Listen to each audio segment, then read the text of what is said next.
Guys, good morning, how are you? कैसे हैं आप? उम्मीद करता हूँ आप सब खैरियत से होंगे। Welcome to my new vlog. तो गाइस, कल का व्लॉग में आपने देखा कि वो एक हायर कंपनी का वो आए हुए थे, एक टेक्नीशियन काम कर रहे थे। तो मुझे, जैसे मैंने कल एक इंफॉर्मेशन दी थी कि बहुत अच्छी सर्विसेज हैं, तो उसका मैं आपको आज भी उसका एक वाक़या सुनाता हूँ कि मुझे आज फ़ोन आया कोई 3-4 घंटे पहले उसी बंदे का। उसका नाम नुमान था। तो मुझे पूछता है, सर आपका एसी कैसे चल रहा है? मैंने कहा ज़बरदस्त, बहुत अच्छा चल रहा है। कहता हो कि सर बस मुझे ये पूछना था और आपको कॉल आएगी तो आपने वो रिप्लाई भी कर देना है। मैंने कहा ठीक है। तो मुझे फिर दोबारा से कॉल आई, क्योंकि मुझे पहले भी एक्सपीरियंस है, इस तरह काम शाम होता रहा है हायर के साथ और फीडबैक लेते हैं वो। फिर फीडबैक डिपार्टमेंट से कॉल आई, उन्होंने मुझसे पूछा कि वो जो एम्प्लॉय आया था उसका नाम क्या था और कितने लोग थे और वगैरह वगैरह, और आप मुतमईन हैं? मैंने कहा जी बिल्कुल मुतमईन है। आप दूसरों का रिकमेंड करेंगे? मैंने कहा जी बिल्कुल, मैं तो आपको बता रहा हूँ कि मैं बहुत हैप्पी हूँ इनकी सर्विसेज से, तो मैं दूसरों को क्यों नहीं रिकमेंड करूँगा। तो वो भी बहुत अच्छा फीडबैक के लिए कॉल आई मुझे, मैं बड़ा अच्छा लगा मुझे वो भी। तो ये कि मैंने जो एक्सपीरियंस किया ना, वो अपने दोस्तों के साथ शेयर करता हूँ, अपने व्यूवर्स के साथ शेयर करता हूँ।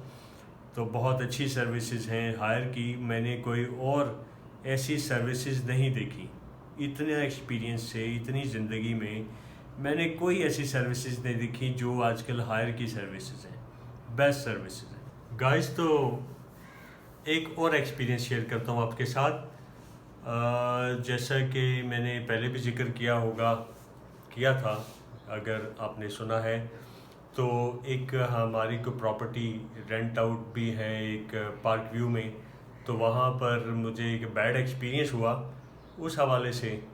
कल भी मैं वहाँ गया था, लेकिन वो वहाँ पर एक रेस्टोरेंट है तंदूरी बाइट के नाम से। उसके ऑनर हैं वो, उनकी फैमिली वहाँ रहती थी और भी पता नहीं कौन रहते थे, शायद उनके कोई एम्प्लॉयज़ भी रहते हों।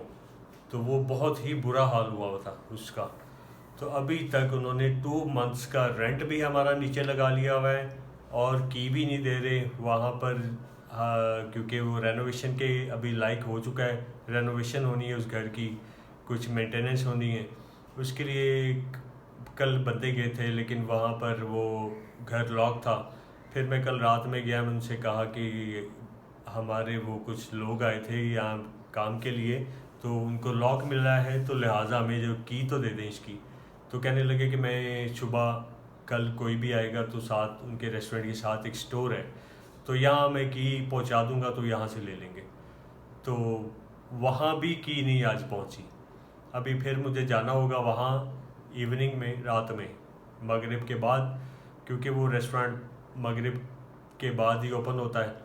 तो फिर उनसे जाकर देखते हैं क्या बात होती है। और ऐसे मैंने आज तक नहीं देखे लोग, जिस तरह की उन्होंने घर की कंडीशन कर रखी थी, और घर पे अच्छा खासा एक्सपेंस होगा, अब उसकी रेनोवेशन होगी, मेंटेनेंस होगी, प्लस 2 माह का रेंट भी नीचे लगा हुआ है, वो भी नहीं अभी तक दिया, और अभी तक की भी नहीं दे रहे वो, इसलिए कि वो जी आज दे देते हैं, कल दे देते हैं, इसी टाल मटोल में। तो आज लाजमी कुछ ना कुछ करके ही आना है, वहाँ जाना है। तो फिर देखते हैं जी। तो जब भी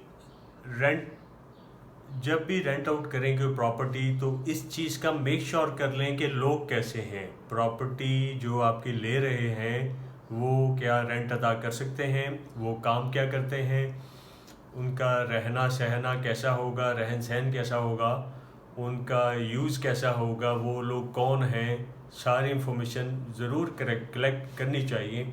एक्चुअली हमारे साथ हुआ ये कि एक प्रॉपर्टी डीलर जो वहाँ के हैं, उनके थ्रू हमने दिया, हम उनको जानते नहीं थे। अब वो जो डीलर हैं, उनको 1 माह से तकरीबन हम फ़ोन कर रहे हैं, और वो भी शर्मिंदा हैं कि जी मैं क्या करूं, ये वो। तो मैंने उनसे कहा कि ये तोहफ़ा आपने ही हमें दिया था, अब वो जो तोहफ़ा है, ना वो फ़ोन अटेंड करता है, ना वो हमारी कोई किसी बात पर कायम नहीं रहते, कोई बात पूरी नहीं करते, ना की दे रहे हैं, ना रेंट दे रहे हैं, ताकि हम काम शुरू करवाएं। हमें मेंटेनेंस रिक्वायर्ड है, वहाँ पर काम करेगा, वहाँ पर रेनोवेशन होगी, फिर ही नेक्स्ट आगे किसी को जाएगा, ये रेंट आउट होगा।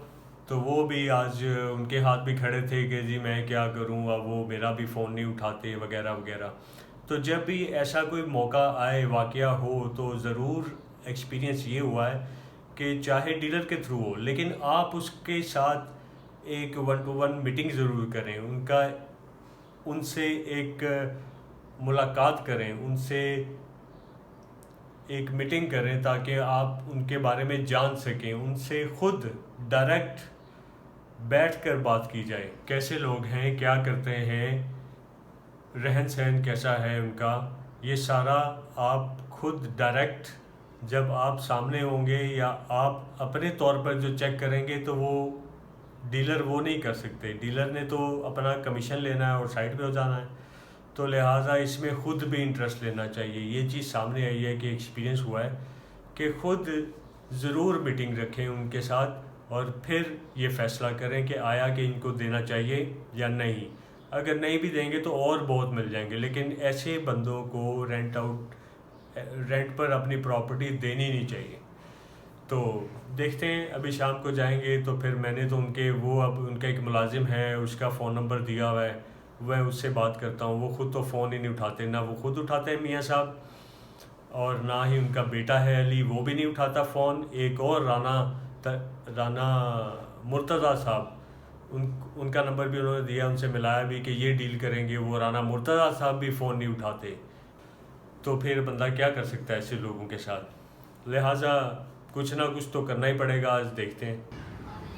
इवनिंग हो गई है जी, देखिए वेदर कितना ज़बरदस्त लग रहा है, प्लेजेंट वेदर, और गाड़ी कैसी ज़बरदस्त उसने तैयार कर दी है। लगता है वैक्स हुई है, वैक्स के बगैर भी वैसे ऐसी शाइन ही करती है ये। देखिए माशाल्लाह कैसे ब्लैक, फुल टायर भी ब्लैक, ये होती है बात।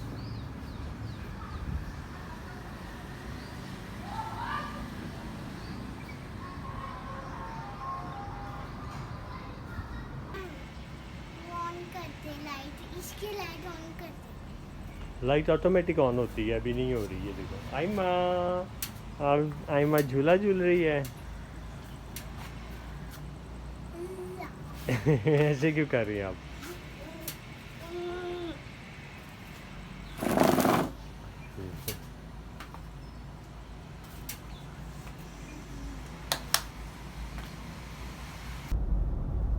जी एक बार फिर से हम पार्क व्यू आए हैं गाइस। आज आपको दिखाते हैं वो साहब जिन्होंने हमें खपा दिया ना,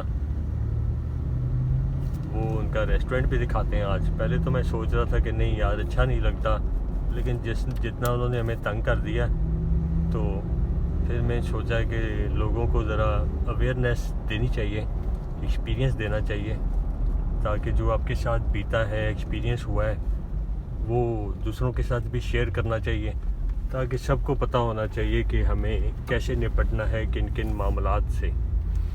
तो वैसे तो ये जो मुश्किल वक्त इस तरह के आते हैं ना, इनसे घबराना तो बिल्कुल नहीं चाहिए, क्योंकि जितना मुश्किल वक्त आता है ना, वो समझ लें एक कदम तरक्की का आपका स्टेप आगे होता है। तो इसलिए वो आपको कुछ दे के जाता है, एक्सपीरियंस, तजर्बा, स्ट्रांगनेस, आपको बड़ा कुछ दे के जाता है। तो ये भी कुदरत की तरफ से ही आता है जो भी आता है, क्योंकि आपको सिखाने के लिए अल्लाह पाक नए नए रास्ते भी मिलते हैं अल्लाह की तरफ से।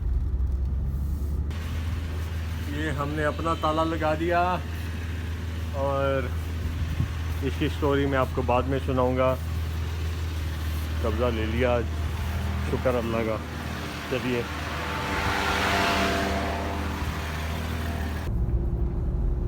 नहीं गाइस, आज हम फ्री हो गए यहाँ से, पार्क व्यू से। शुक्र अल्लाह का, लाख लाख शुक्र है। और आज इज़्ज़त रख ली। अब आपको मैं थोड़ी सी स्टोरी सुनाता हूँ जल्दी से, शॉर्टकट में। मैं जनाब नमाज इशा पढ़ने लगा था, तो काशिफ ने मुझसे कहा कि चलते हैं। मैंने कहा यार मैं नमाज़ पढ़ लूँ ज़रा, इशा का टाइम हो गया। तो कहता है कि फिर तो 10 बज जाएंगे, बहुत टाइम हो जाएगा। मैंने कहा नहीं, बस 4 फ़र्ज़ और 3 वितर पढ़ लेता हूँ, फिर आगे पढ़ लेंगे बाकी, लेकिन पढ़नी तो ज़रूरी है। तो नमाज़ पढ़ी, मैंने दुआ की, या अल्लाह ज़रा मुश्किल आसान फरमा, इज़्ज़त रख लीजिएगा। हम आ गए यहाँ पे। जैसे मैंने आपको बताया वो तंदूरी बाइट वाले बहुत ही तंग कर रहे थे। आज वो सुना है कि वो चले गए कहीं घूमने। कहाँ गए थे? स्कर्दू चले गए जी आज। तो खैर मैं ये दुआ करके आया था कि अल्लाह पाक ज़रा इज़्ज़त रख लीजिएगा, काम जिस निकले हैं वो काम हो जाए। तो जैसे हम आए हैं यहाँ पे रुके हैं तंदूरी बाइट पे, तो एक बंदा आया है। उसने आके मुझसे मिला है, मैं उसको पहचाना नहीं। उसने मुझे कहा जी ये गाड़ी आपकी है? मैंने कहा हाँ जी, ये क्रूज़र थी मेरे पास। तो कहते जी वो मलिक साहब बैठे हैं, वो आपसे मिलना चाहते हैं, तो आप उधर आ जाते हैं उनसे मिलने, या वो इधर उनको बुला लूँ? मैंने कहा नहीं उनको बैठे रहने दे, मैं आ जाता हूँ उधर। मैं चला गया, वो मुझसे मिले, बल्कि वो उठ के आगे आए, आधा रास्ता वो आ गए। खैर मिले बड़ी रिस्पेक्ट के साथ। तो जब उनको पता चला कि मैं इस मामले की वजह से आया हूँ, तो वो जनाब उन्होंने तो चढ़ाई कर दी। वो राना मुर्तज़ा एक लड़का है, उस पर भी चढ़ाई कर दी, दूसरों पर भी चढ़ाई कर दी कि ये देखें गाड़ी कैसे इधर ही धो रहा है, रोड पे ही गाड़ी धो रही है। कैसा बंदा है यार, वो पानी लगा रहा है, उसको ही गाड़ी शावर मारने लग गया उसकी डाले पे। अच्छा बात बीच में रह गई। तो जनाब वो उसने फ़ौरन चढ़ाई कर दी सब पे। उन्होंने कहा क्या रहे हो, चाबी दो इनको, घर को खाली करो। उन्होंने कहा जी वो चीज़ें पड़ी हैं, फ्रीज़र पड़ा है, ये पड़ा, फ्रिजें पड़ी हैं। उन्होंने कहा निकालो उसको, फटाफट निकालो, चाबी इनको दो, ताला नया। उन्होंने कहा जी चाबी नहीं है, वो तो मलिक मियाँ साहब के पास है, वो तो चले गए हैं स्कर्दू। उन्होंने कहा फिर क्या हुआ, ताला तोड़ दो, नया ताला लगाओ, चाबी इनको दो राना साहब को।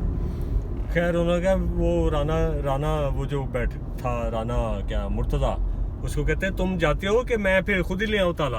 कहता है नहीं सर मैं जा रहा हूँ। बड़ा उन्होंने प्रेशर डाला जनाब। उन्होंने ताला मंगवाया, ताला नया लगाया, फ्रीज़र उठा के इधर मंगवा लिया उनके रेस्टोरेंट पे।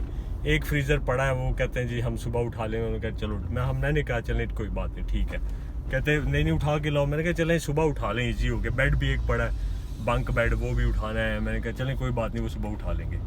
लें जी, इस तरह कर आके मामला सॉल्व हुआ। और राना साहब, मलिक साहब जो थे ना, उन्होंने बड़ी इज़्ज़त की, बड़ा प्यार दिया, रिस्पेक्ट दी।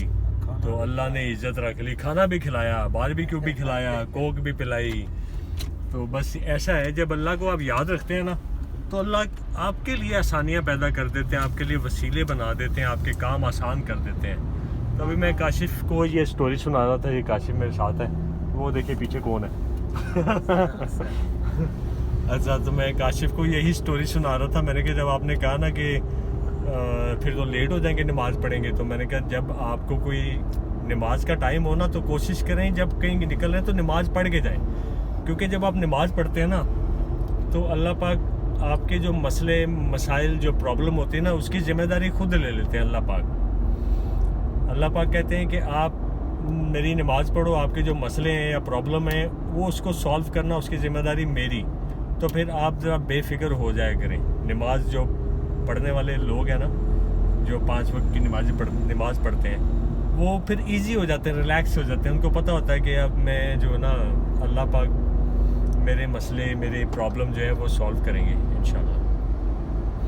तो इस तरह गायबाना देखिए, हमें कोई किसी को फ़ोन नहीं किया हमने किसी को। फिर हाँ, वहाँ पर बैठे फिर जब तारुफ़ हुआ तो हमारे वो भी अजीज़ निकल आए, मलिक अरशद खोखर, वो हमारे किनालवी में रहते हैं। मलिक जितने मेरे दोस्त हैं वो सब को जानते थे, ज़ाहिर है खोखर फैमिली थी, तो वो सब को जानते थे। फिर बड़ी खुशी हुई, उनको भी हमसे मिलके, हमें भी उनसे मिलके एक अच्छा एक ताल्लुक़ कायम हो गया। तो उनको मैंने दावत भी दी कि आप किनालवी आएँ तो ज़रूर मुलाकात कीजिएगा, हमारे गरीब खाने पे आइएगा। तो चलिए, बड़ा अच्छा आज एक एक्सपीरियंस आपके साथ शेयर किया मैंने। तो अभी हम रास्ते में हैं, ये देखिए।